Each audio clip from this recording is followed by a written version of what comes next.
우리 옆에 분들, 앞뒤 분들 활짝 웃으면서 한번 인사하겠습니다. 오늘도 잘 오셨습니다. 은혜 많이 받으세요. 은혜 많이 받으세요라고 우리가 인사를 했습니다.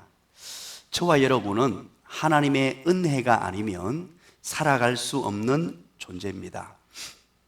살아보면 살아볼수록 우리가 이 땅을 살아가면서 수많은 일들을 겪어보고 경험하면 경험할수록 하나님의 은혜가 아니면 도무지 살 수 없다는 것을 깨닫게 됩니다. 그래서 우리는 결론에 이르게 되죠. 하나님의 은혜만이 살 길이다 하는 결론에 도달하게 됩니다. 그런데 여러분, 우리가 이 땅을 살아가면서 하나님의 은혜보다도 얼마나 우리가 발버둥을 칩니까? 내 힘으로 내 능력으로 그렇게 살아보려고 열심히 노력을 해봅니다. 새벽 일찍부터 일어나서 밤늦은 시간까지 그렇게 열심히 달려봅니다만 소득은 없고 하나님이 콧김만 한번 불어도 훅 날아가 버리는 그런 인생임을 이제 나이가 들면 들수록 더 깨닫게 되더라는 말입니다. 그런데 우리가 한 가지 알아야 할 것이 있습니다. 하나님의 택한 백성들은 누구나 예외 없이 모든 사람에게 하나님의 은혜를 주시려고 준비하고 계신다는 사실입니다. 한 사람도 예외 없이 오늘 오후 예배 나오신 모든 분들 한 분도 예외 없이 은혜와 복을 주시고자 준비해 놓고 계신다는 사실입니다. 하나님의 계획 속에 있고 하나님의 설계 속에 설계되어 있으며 저를 향한 하나님의 계획, 여러분을 향한 하나님의 계획, 하나님의 은혜와 복이 지금 쫙 펼쳐져 있고 준비되어 있습니다. 여러분, 이것을 보는 사람은 상당히 믿음이 있는 사람입니다. 이 은혜와 복을 벌써 믿음의 눈으로 보게 되면 상황이 어떠하든지 환경이 어떠하든지 이것이 문제가 되지 않습니다. 자, 여러분 한번 생각해 보시기 바랍니다. 오늘 오후 예배 나오신 여러분들, 내게 하나님이 주시고자 준비해 두신 은혜와 복이 느껴지고 보여지시는 분, 저를 쳐다보시기 바랍니다. 저를 향한 하나님의 계획들, 은혜와 복들을 준비해 두셨다는 사실이 저를 감격스럽게 합니다. 또 우리 교회를 향한 하나님의 계획을 하나님이 준비해 두셨다는 것, 너무너무 감격스럽고 황송할 따름입니다. 오늘 우리는 에스겔서를 함께 펼쳐놓았습니다. 이 에스겔서는 많이 안 보죠, 그죠? 잘 다루지 않는 책 중에 한 권에 속합니다. 이스라엘 백성들이 바벨론이라는 그때 당시 어마어마한 나라, 지금 이 바벨론은요 이라크라는 지역입니다. 메소포타미아 문명의 발상지고요, 티그리스 강과 유브라데스 강이 있는 그곳을 우리는 성경에서는 바벨론이라고 합니다. 메소포타미아 문명에 의해서 이 바벨론은 거대한 나라가 되고 세계 열강을 다스리는 나라로까지 발전하게 됩니다. 이 바벨론이라는 나라가 남유다를 쳤습니다. 그리고 남유다의 똑똑한 사람들, 잘난 사람들, 이런 사람들을 전부 포로로 끌고 갑니다. 포로로 끌려가서 수많은 고통을 당합니다. 어려움을 당합니다. 환난을 당합니다. 너무너무 힘들어서 모든 하나님의 백성들은 절망의 깊은 자락으로 그렇게 빠지게 됩니다. 그런데 혹시나 우리에게 희망이 있을까? 혹시나 이 나라가 다시 살까? 혹시나 우리가 고국 땅으로 돌아갈까? 이런 신락 같은 희망을 가지고 있는데 갑자기 들려온 소식은 바로 바벨론으로 포로로 끌려간 지 12년이 되는 해에 예루살렘 성이 함락되었다는 소식을 듣게 됩니다. 남유다의 수도가 함락되고 나라를 송두리째 빼앗겨버리는 절망 중의 절망을 경험하게 됩니다. 이제는 정말 모든 희망이 끊어져 버렸습니다. 한 줄기 희미한 불빛마저도 살아버렸으며 신락 같은 희망마저도 끊어져 버린 절망밖에 없는 그런 처참한 환경 속에 하나님의 백성들은 살아가고 있는 상황이 바로 에스겔서의 배경입니다. 이럴 때 하나님께서 에스겔을 통하여 말씀을 들려주시는데 기가 막힌 하나님의 말씀을 들려주세요. 절망 가운데 포로로 잡혀가서 죽을 위기에 처해 있었고 신락 같은 희망을 붙들고 혹시 우리나라가 다시 회복될 거라고 기대하고 있었는데 나라는 예루살렘 성이 함락됨으로 인해서 완전히 무너지고 이제는 돌아갈 곳도 없어진 이런 절망, 최절망 상황 가운데 있을 때에 하나님은 에스겔 선지자에게 말씀을 들려주십니다. 그 말씀이 무엇입니까? 내가 너희를 회복시켜 주겠다.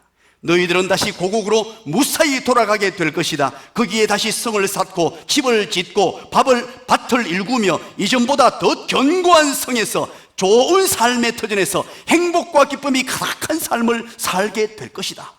이런 놀라운 이야기를 에스겔 선지자를 통하여 주신다는 말이죠. 하나님의 백성들은 이 말씀을 듣고 어떤 생각을 했겠습니까? 나라도 망해버렸고 이제는 돌아갈 고향도 없는데 이게 무슨 말이지? 이런 생각을 했지 않겠습니까?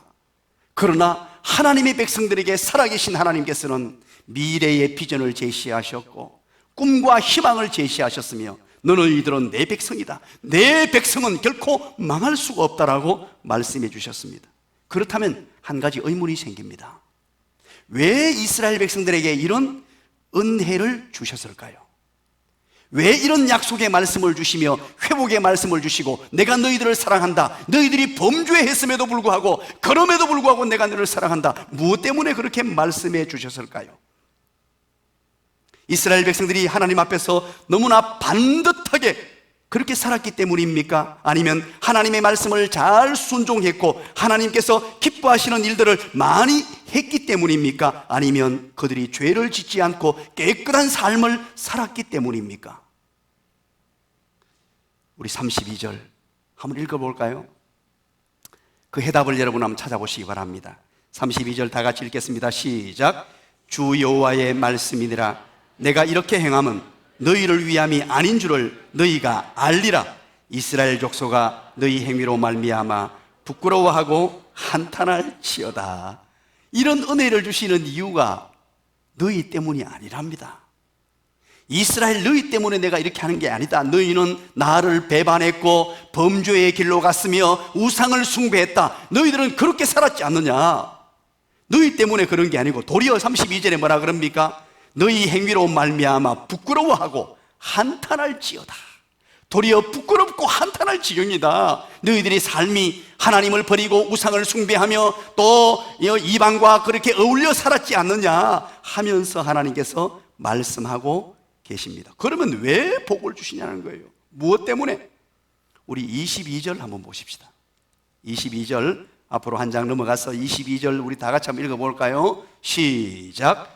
그러므로 너는 이스라엘 족속에게 이르기를 주 여호와께서 이같이 말씀하시기를 이스라엘 족속아 내가 이렇게 행함은 너희를 위함이 아니요 너희가 들어간 그 여러 나라에서 더럽힌 나의 거룩한 이름을 위함이라. 아멘. 누구 때문이라고 합니까? 하나님의 이름 때문이라고 말합니다. 우리는 비록 범죄해서 잘못된 길을 갔지만 그럼에도 불구하고 내가 너희를 창조하고 불러낸 내 백성 아니냐. 그래서 네가 내 백성인 줄 아는데 내 이름 때문에, 바꾸어 말하면 하나님의 영광을 위해서, 하나님의 영광을 위해서 하나님의 백성들에게 복을 주시기로 작정하셨다는 것입니다. 하나님의 은혜와 복을 준비해 두시고 이루 말로 형용할 수 없는 놀라운 복들을 주시겠다고 약속하셨어요. 그 정점에 이르는 것이 33절부터 36절까지의 복입니다.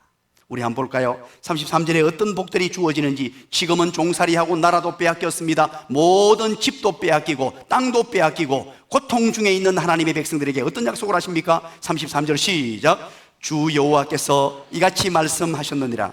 내가 너희를 모든 죄악에서 정결하게 하는 날에 성읍들의 사람들이 33절까지 자 보십시오. 뭐라 그럽니까? 모든 죄악에서 정결하게 해줄 날이 올 것이고 너희들이 비록 죄악된 생활을 하지만 정결하게 해줄 나라를 것이고, 그리고 뭐라 그럽니까? 성읍들에 사람이 거주하게 하겠다. 지금은 성읍들을 다 빼앗겼습니다. 성읍들이 무너졌습니다. 사는 땅도 성읍도 다 빼앗기고 초토화되었습니다. 이제 장차 너희들이 돌아오는 날에는 성읍들에 사람이 거주하게 되며 황폐한 것이 건축되게 되겠다는 겁니다.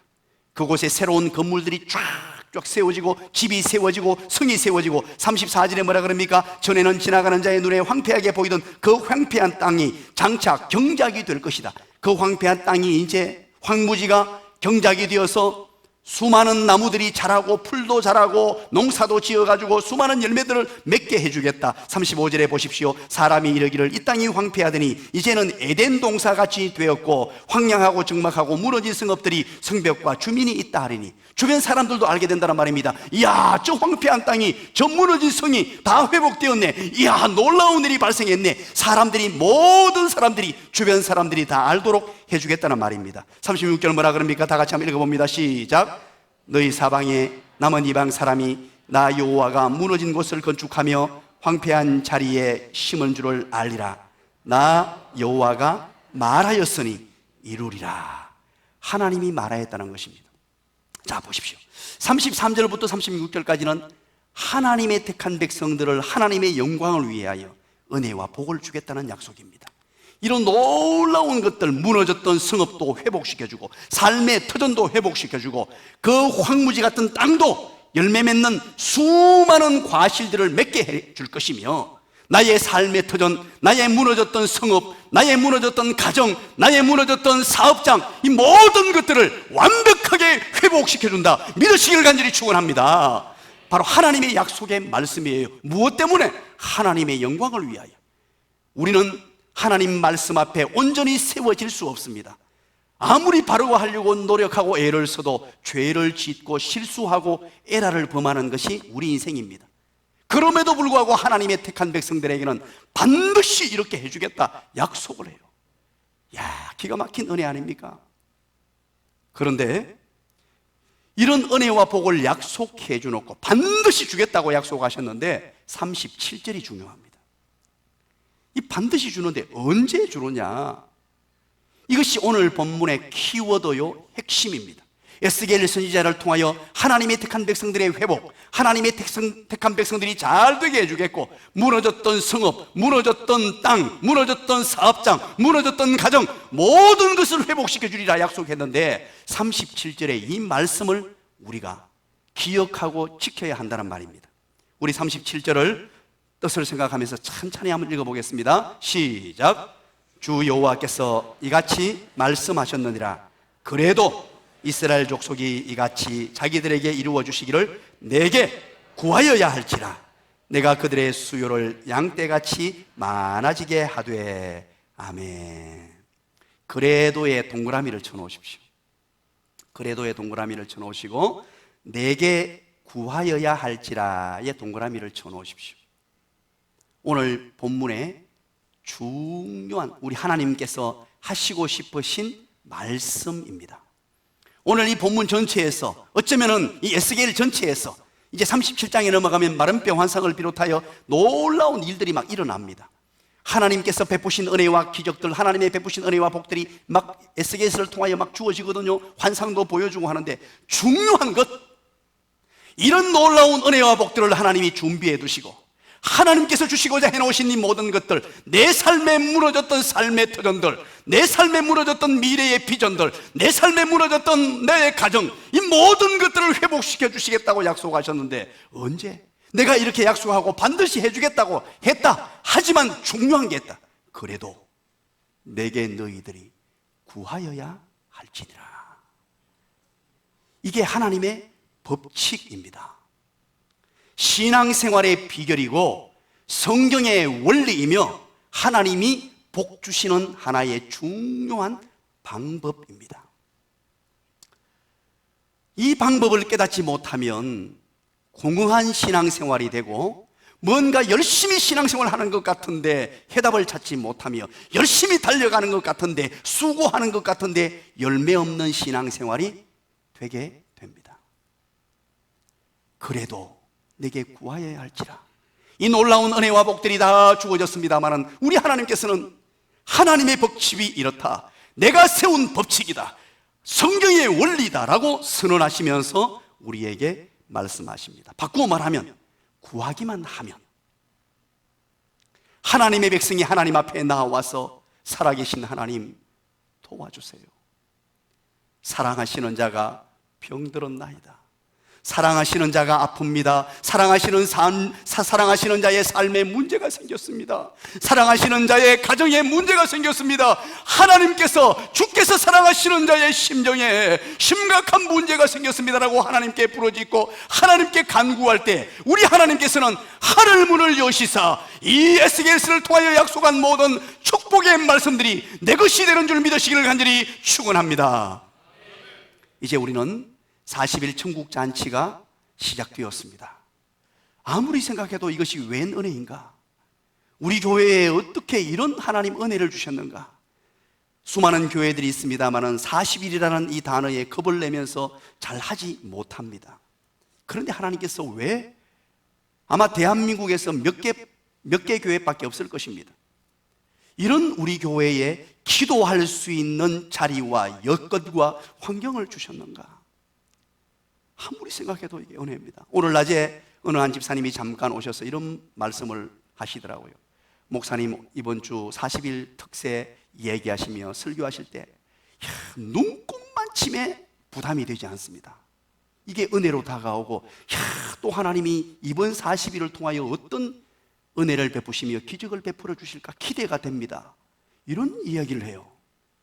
이름을 굳이 안 밝혀도 됩니다만 백모모 씨의 아들 모정아 씨라고. 아마 온 성도의 마음이 그러하리라.